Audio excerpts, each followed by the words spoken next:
Hello everybody, Chris Gamer Guy here, and this is the first video I've made in a long time. You may have noticed that a lot of my videos are missing. I accidentally deleted a bunch of my videos, and the more popular ones too. I had a super slim unboxing, and I freaking deleted it, thousands of views on it. So I gotta make sure I don't do that again.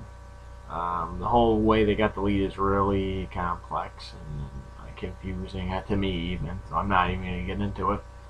But, I haven't really made any videos in a long time. I mean, I'm not a paid member or anything, but I do this to inform people and maybe entertain them through some of my videos. I like to just say funny things while I play through, and also I am very interested in gaming, and sometimes I can inform people on things.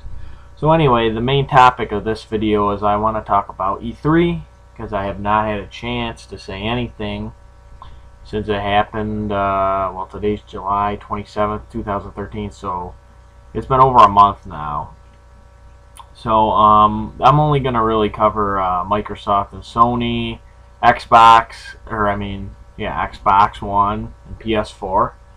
We all know that the Wii U is basically a flop right now. It's not selling, and it's not looking good for them, as opposed to last generation when the Wii sold more than the Xbox 360 and the PS3. Not combined, but then each one of them. So anyway, Xbox, they came right out of the gate and showed a slew of exclusives. They even said we're investing $1 billion on exclusive games, which, everybody's shitting their pants like, oh my god, they're ready for the next gen.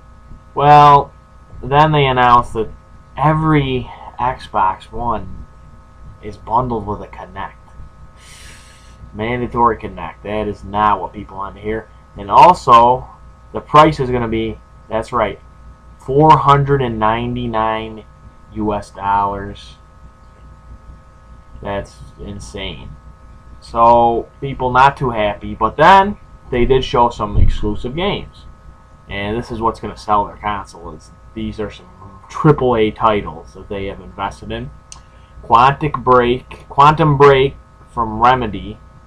Remedy's already come out and said the only reason this is an exclusive is because Microsoft basically funded this. We don't have the money, our studio, to do this. Microsoft has deep pockets. So that game looks really cool. It looks kind of like Heavy Rain on the PS3. And I know everyone's saying, don't compare it to Heavy Rain. That was an amazing game. Well, the trailer for this game was awesome. So then they showed Dead Rising 3. That's right, Dead Rising 3 is going to be an Xbox One exclusive. It's not going to be on this present gen console. It's not going to be on PS4. It's only going to be on Xbox One. It's not even going to be on PC. And it looks they had a really impressive showing. I urge you, if you did not see the Xbox One conference, to go check it out right now, or at least go on YouTube and type in the E3 Dead Rising 3 demo. You're not going to be upset with what you see. They had a really great demo. It really impressed me anyway. Then they showed a game called Rise, Son of Rome. Now that was also really impressive. Running on the Cry 3 engine, and the graphics were just intense. It kind of looked like a lot of QuickTime events. I'm sure there's more to the gameplay though, and that looked like a really good launch title. So then that's really all they really showed gameplay of. Then they showed games that we already knew were coming out since the beginning of the year. Battlefield 4, impressive looking game footage. They showed some Call of Duty Ghosts, things like that.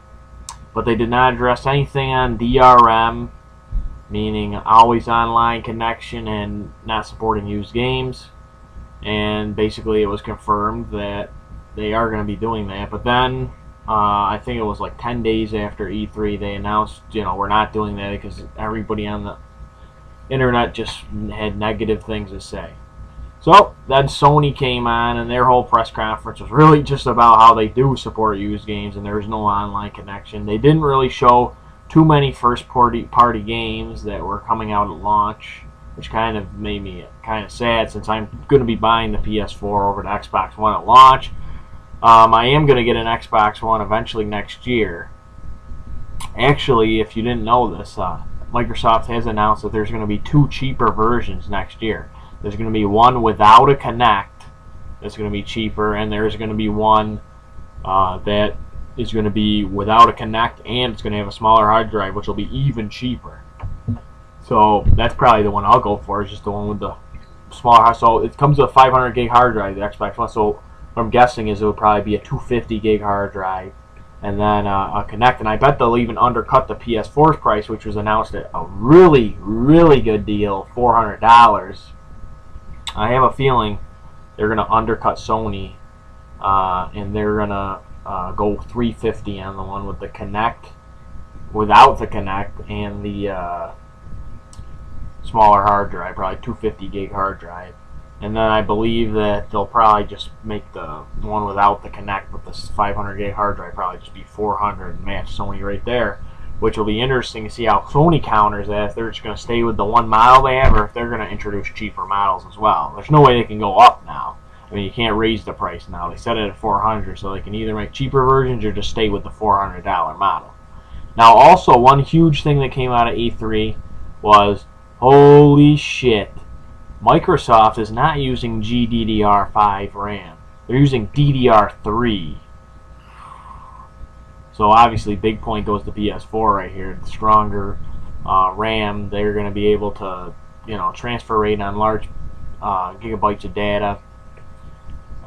It's basically, it's made for gaming. That's what you want in a gaming PC. So then it was also announced that both systems will probably only be able to use about 5 gigs on games. The other 3 is going to be for the hard drive. People go, well, how can this be? Microsoft's running frickin' Windows on there. Why isn't that not taking up more? Well, actually, DDR3 is a lot better at handling operating systems than GDDR5. That's the truth. So anyway, let's get back to Sony's PlayStation conference. They didn't show too much on the only title I'm going to get at launch, Killzone Shadowfall. Because honestly, let's think about this for a second. All the titles coming out besides like Killzone are pretty much coming out on last-gen systems. So if I want to play the game on launch day, why wouldn't I just buy it on Xbox 360 or PS3? Why would I wait longer to play it on PS4, which is not going to come out until at least 11/19. You want to know how I know it's going to be 11/19 or later? Because, listen here, everybody. Oh, time to shit your pants. Watch Dogs is confirmed as a launch title for PS4 and Xbox One. And the official release date of Watch Dogs is 11/19. So no matter what, no version of Watch Dogs is going to be allowed to be sold before that date. So if it's a bundle with a launch, or just being a launch title, it's still not going to, everyone's saying, oh, October is when PS4 is coming out. The truth is, they can't do that. Because now that they've announced Watch Dogs as a launch title, they can't have the console come out before 11/19. They just can't. So, that puts the kibosh on everybody that says, oh, it's coming out in October. It's just what it is. So, they did show a really interesting game from, I don't even remember the studio. I think they've only made like PSP games or something. But now they're going to be going on to the TV platforms. What is the name of the studio? I don't remember. But the game was called The Order 1886. And they did not have any gameplay. So I'm guessing it's not even going to be around till next holiday, honestly. Because everyone's going, ooh, launch title, launch title. No, it's not a launch title. It's... I mean, if you go on GameStop right now, they have the release date set at like December of next year, and it probably won't be coming out much earlier than that. Realistically, it'll probably be a November title, because all they had to show was a gameplay trailer, which, don't get me wrong, looked phenomenal. But if they don't have any gameplay to show you at E3, then it's not coming out for over a year. And they already announced they've been developing the game for 3 years, so it's probably going to be really good, but it's not going to come out for another year if they didn't have gameplay at E3. Because Infamous had gameplay at E3, and that's not even scheduled to come out until April 1st. So, yeah. Yeah, so actually now that we're on Infamous, they did have some gameplay there, and it looked awesome, as all Infamous games are, and man, I really wish that was a launch title. It really sucks because for launch title exclusives, Sony doesn't have too much going for them, honestly. They have Killzone Shadowfall, which I'm going to get, and I think is good, but besides that, I don't really give a shit about the other games. I don't care about Knack, I don't care about Drive Club. And that's it, really. They just have like 3 games, but I mean, I'm not going to lie, Microsoft doesn't have too much going for it either. They have, what, Killer Instinct, Rise, and Dead Rising 3. But I mean, those are all games I would get. If I got the Xbox One, I'd want to buy all 3 of those games because they look really good. But then when you go on PS3 side, Knack is like a game for little kids, and then Drive Club's like a racing game, which I'm not even into, and most people aren't. I mean, a lot of people are. I shouldn't say most people aren't. A lot of people are into driving games, but I'm not. I know a lot of people aren't. And I think they really would have hit it better if they had like a first-person shooter than like more of an adult third-person game like Rise or Dead Rising. And then like a fighting game, that would definitely go over well. Everybody loves freaking fighting games. I don't know why. Killer Instinct is going to sell so much on Xbox One, you don't even know. So then Nintendo did a couple shit. They basically have no third-party support, Nintendo.